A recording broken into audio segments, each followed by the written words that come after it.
Alam mo ba na ang sakit na fatty liver, acidity, gallbladder ay may pare-parehong rason or pinagkukunan ng dahilan kung bakit natin siya na-experience?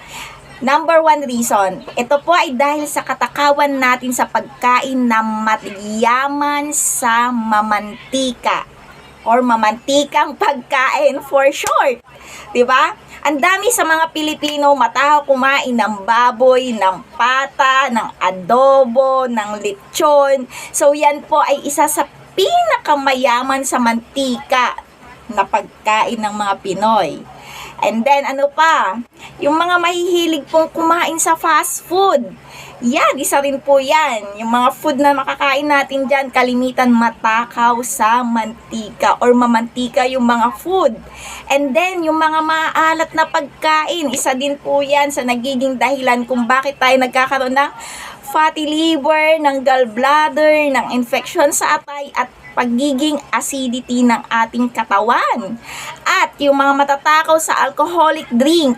So, isa din po yan na pinanggagalingan or pinagmumulan ng sakit na to.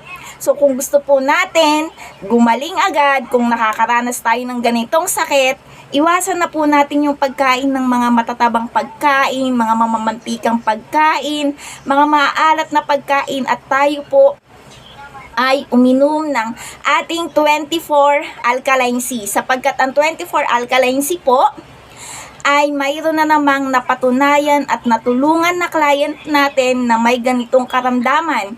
Siya po, akala po niya is malapit na siyang mamatay dahil sa karamdaman niya na to.